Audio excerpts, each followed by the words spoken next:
Hello everyone, my all friends, welcome to the lower hut. दोस्तों, हमने पिछले session में बात की थी सीसीई के बारे में और दोस्तों आज भी हम सीसीई के बारे में कुछ बातें करने वाले हैं। दोस्तों, सीसीई था जिसे कंटिन्यूअस एंड कॉम्प्रिहेंसिव इवेल्युएशन के नाम से जाना जाता है या जिसे सतत एवं व्यापक मूल्यांकन से नाम से जाना जाता है। तो दोस्तों आज हम बात करेंगे सतत एवं व्यापक मूल्यांकन में टर्म्स के बारे में कि दोस्तों सतत है, जो सतत क्या है, व्यापक है, व्यापक क्या है और मूल्यांकन है, यह क्या है। इन शब्दों का हम विश्लेषण करेंगे। इन शब्दों को जब आप अच्छे समझ लेंगे दोस्तों, आपको क्या है कि सतत एवं व्यापक मूल्यांकन समझने में दोस्तों कोई परेशानी नहीं आएगी। तो दोस्तों आज हम बात करते हैं पहले सतत के बारे में। सतत का मतलब क्या होता है दोस्तों? सतत का मतलब होता है कंटिन्यूअस, अर्थात लगातार। और दोस्तों सतत है, सतत के साथ में एक शब्द और जुड़ा हुआ है दोस्तों, आकलन। जहाँ पे सतत होगा दोस्तों, जो निरंतरता होगी, निरंतरता के साथ में दोस्तों आकलन भी होगा। और दोस्तों क्या है, सतत आकलन व कक्षा शिक्षण की प्रक्रिया दोनों साथ साथ चलने वाली प्रक्रिया है। मैंने बता दिया था कि सतत के साथ में आकलन जुड़ा हुआ है, तो दोस्तों जब साथ में जुड़ा हुआ है तो दोस्तों साथ साथ चलेगा भी। आगे है कि यह निरंतर चलने वाली प्रक्रिया है, हम इसे अलग रूप में नहीं देख सकते। यह शिक्षण अधिगम प्रक्रिया का समेकित भाग है। यदि एग्जाम्स में पूछ लिया जाता है कि दोस्तों जो सतत है यह शिक्षण अधिगम प्रक्रिया का कौन सा भाग है, तो दोस्तों हम बताएंगे इसमें यह समेकित भाग है। इसमें बच्चे का आकलन सतत, नियमित एवं निरंतर किया जाता है। अर्थात इसमें जो बच्चे का आकलन है जो सतत अर्थात कंटिन्यूअस किया जाता है या फिर नियमित रूप से किया जाता है, और दोस्तों निरंतर अर्थात लगातार किया जाता है, जो पूरे वर्ष भर औपचारिक व अनौपचारिक रूप से चलता रहता है। दोस्तों ये जो सतत होता है यह औपचारिक और अनौपचारिक रूप से चलता रहता है। और यह कक्षा की गतिविधियों के साथ में क्या है कि जो विषय आधारित जो पाठ्यक्रम होता है, कक्षा की गतिविधि अर्थात विषय आधारित पाठ्यक्रम, ओनली क्लास में क्या करते हैं, विषय आधारित पाठ्यक्रम करते हैं।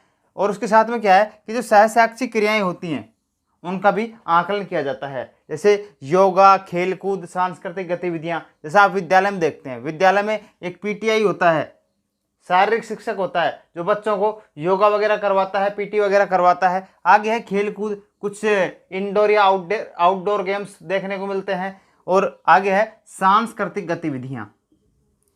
सांस्कृतिक गतिविधियां जैसे क्या है कि बच्चों को शिक्षण दिया जाता है, उसमें सांस्कृतिक गतिविधियां भी होती हैं सहशैक्षिक कार्य के दौरान, जैसे 15 अगस्त, 26 जनवरी, गणतंत्र दिवस, स्वतंत्रता दिवस या 2 अक्टूबर, महात्मा गांधी जयंती, या कुछ ऐसे कई सारे फंक्शंस कर लिए जाते हैं, या जो एनुअल फंक्शंस वगैरह होते हैं उसमें सांस्कृतिक गतिविधियां होती हैं, वो भी क्या है सतत के अंतर्गत ही आ जाती हैं। सतत आकलन शिक्षक अपने अध्यापन के समय अवलोकन या अन्य उपकरणों की सहायता से कर सकता है। अध्यापन के समय आपने देखा होगा कि जैसे कोई कहानी होती थी या कोई नाटक होता था, उसमें पार्ट्स होते थे कि भाई कोई रामायण संबंधित कहानी है तो कोई उसमें भरत बनता था, कोई उसमें राम बनता था, कोई रावण बनता था, कोई सीता बनती थी या लक्ष्मण बनते थे। तो उसमें क्या है, ठीक इसी प्रकार से क्या है कि वो विद्यालय के जो है अन्य, इसमें बताया था मैंने आपको, सतत आकलन शिक्षक अपने अध्यापन के समय अवलोकन या अन्य उपकरणों की सहायता से कर सकते हैं। तो उसमें पाठ्यक्रम भी एक उपकरण हो सकता है या और भी तमाम सारे अन्य उपकरण हो सकते हैं, जिससे प्राप्त फीडबैक का उपयोग वह शिक्षण विधियों को सुधारने हेतु कर सकता है। जो उनसे फीडबैक प्राप्त होते हैं कि बच्चों का क्या लेवल है, बच्चों को हम किताब पढ़ना सिखाते हैं, देखते हैं अभी बच्चों को कितना क्या आता है, कितना शुद्ध उच्चारण करता है, कितना अशुद्ध उच्चारण करता है, कितने सार्थक शब्द यूज करता है, कितने निरर्थक शब्द यूज करता है। तो उसके माध्यम से बच्चे क्या है कि फीडबैक प्राप्त हो जाता है। कब? अध्यापन के समय। ठीक है, जो फीडबैक का उपयोग, जो फीडबैक मिलता है जिससे वो प्राप्त फीडबैक मिलता है, बच्चों में जो फीडबैक प्राप्त होता है उसके माध्यम शिक्षक क्या है कि वह शिक्षक शिक्षण विधियों को सुधारने हेतु करता है। उसका उपयोग शिक्षण सुधारने के लिए शिक्षक करता है। उससे जो बच्चों में जो फीडबैक प्राप्त होता है इस शैक्षिक कार्यों के दौरान शिक्षक को निरंतर जब सतत मूल्यांकन करेगा तो उसमें क्या है, शिक्षक को फीडबैक प्राप्त होगा तो बच्चों की गलतियां उनको महसूस होंगी। जैसे ही बच्चों की गलतियां महसूस होंगी, शिक्षक उसके हिसाब से शिक्षण विधि अपनाएगा और जो उनकी जो कमियां होगी बच्चों की, उनका निराकरण करने की कोशिश करेगा। ठीक है, आगे है नियमित आकलन एक समय विशेष के अंतराल के बाद किया जाता है। एक समय अंतराल होता है, जैसे शिक्षक होता है, शिक्षक ने भाई टारगेट रख लिया कि भाई हफ्ते भर पढ़ाऊंगा, हफ्ते भर के बाद में फिर मैं सोमवार को बच्चों का टेस्ट लूँगा। बच्चों की जो एक छोटी परीक्षा ले सकते हैं, जिससे बच्चों का फीडबैक मिल जाता है। निरंतर शिक्षण करवाते हैं, उसके बाद फीडबैक समय समय पर लेते रहते हैं, जिससे शिक्षक विभिन्न तकनीक एवं उपकरणों का उपयोग कर फीडबैक प्राप्त कर सकते हैं। जैसे क्या है कि शिक्षक उनका कई तरीके से फीडबैक प्राप्त कर सकते हैं, समय समय पर उसका सतत आकलन का प्रयोग करते हैं। आगे है व्यापक शब्द। तो दोस्तों आपने सुना होगा कि जो व्यापक है, व्यापक को अंग्रेजी में कॉम्प्रिहेंसिव कहा जाता है। क्या कहा जाता है? कॉम्प्रिहेंसिव। आपको दोस्तों अपने अच्छी कैपेसिटी के लिए, अच्छी सामर्थ्य क्षमता के लिए दोस्तों क्या है, आपको थोड़े थोड़े कुछ जो इंग्लिश वर्ड होते हैं, इंग्लिश टर्म्स होते हैं, उनके ऊपर भी ध्यान देना होता है। आगे है व्यापक। व्यापक को कॉम्प्रिहेंसिव कहा जाता है। और दोस्तों व्यापकता से तात्पर्य है बच्चे के समस्त शारीरिक, मानसिक, सामाजिक व संवेगात्मक अर्थात नैतिक विकास से है। अर्थात दोस्तों व्यापकता का जो, यदि मैं कहूँ तो व्यापकता का जो अर्थ होता है दोस्तों, बच्चे के सर्वांगीण विकास के लिए होता है। सर्वांगीण विकास में बच्चों के शारीरिक आ जाता है, मानसिक आ जाता है, सामाजिक आ जाता है, संवेगात्मक आ जाता है, नैतिक आ जाता है, मोरल डेवलपमेंट आ जाता है। दोस्तों ये सब क्या है, मतलब सर्वांगीण विकास के अंतर्गत आ जाता है, ऑल ओवर डेवलपमेंट के अंदर दोस्तों आ जाता है। आगे है जो एक अच्छे नागरिक के लिए आवश्यक है। ये क्या है कि एक अच्छा नागरिक होगा, उसका ऑल ओवर डेवलपमेंट होगा। आगे है व्यापक आकलन। जो व्यापक आकलन है उसमें अवलोकन, चर्चा व साक्षात्कार के माध्यम से किया जाता है। जो व्यापक आकलन है दोस्तों वह आपस में चर्चा करके या अवलोकन करके, भाई बच्चों ने क्या सीखा उसका अवलोकन कर लिया जाता है, बच्चों से चर्चा की जाती है, इंटेलेक्चुअल रिलेशन बनाया जाता है, आत्मीय संबंध बनाए जाते हैं, या फिर साक्षात्कार बच्चों से एक मौखिक रूप से, अर्थात साक्षात्कार होता है दोस्तों इंटरव्यू में आपने देखा होगा कि मौखिक रूप से पूछा जाता है, अर्थात साक्षात्कार के माध्यम से किया जाता है।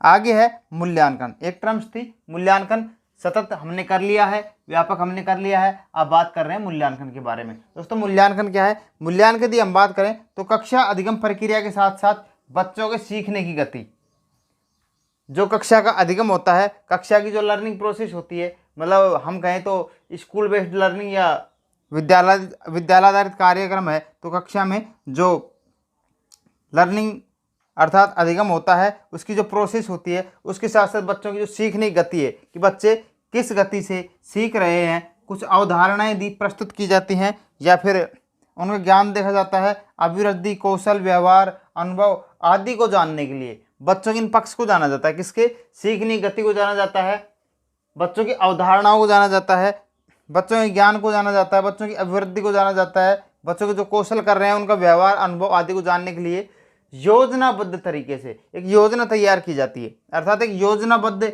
रूप से साक्ष्यों का संकलन, उनके साक्ष्यों को इकट्ठा किया जाता है, कुछ सबूत वगैरह इकट्ठे किए जाते हैं। विश्लेषण एवं व्याख्या व सुझाव देने की प्रक्रिया है। इसके द्वारा क्या है? विश्लेषण, अर्थात किसी भी कार्य को छोटे छोटे टुकड़ों में बांट करके बच्चों को समझाया जाता है, उन बच्चों का अवलोकन कर लिया जाता है। यदि बच्चे को वो चीज़ समझ में नहीं आती है तो फिर उनका क्या है कि विश्लेषण किया जाता है, उसको छोटे छोटे टुकड़ों में बांट कर समझाया जाता है। जैसा कि दोस्तों मैं आपको सतत एवं व्यापक मूल्यांकन अर्थात CCE, इस कॉन्सेप्ट को दोस्तों क्या है कि मैं विश्लेषण के माध्यम से समझाने की कोशिश कर रहा हूँ, क्योंकि दोस्तों मैंने CCE के टर्म को पार्ट्स में तोड़ा है कि कंटिन्यूअस, कॉम्प्रिहेंसिव, इवेल्युएशन। मैंने इसको क्या दोस्तों 3 पार्ट्स में डिवाइड कर दिया, उसके बाद में एक एक टर्म्स मैंने समझाने की कोशिश की है। तो दोस्तों विश्लेषण अर्थात व्याख्या व सुझाव देने की प्रक्रिया की है, बच्चों को सुझाव देते हैं, बच्चों क्या है व्याख्या करके समझाते हैं। मैंने दोस्तों विश्लेषण अर्थात इसके टुकड़े कर दिए, सतत एवं व्यापक मूल्यांकन दोस्तों मैंने 3 टुकड़े किए।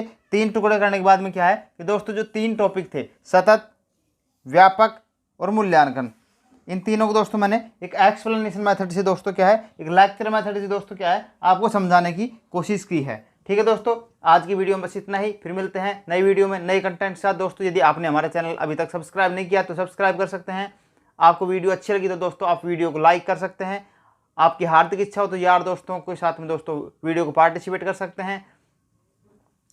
ठीक है दोस्तों, आज की वीडियो में बस इतना ही, फिर मिलते हैं नई वीडियो में। जब तक टाटा बाय बाय।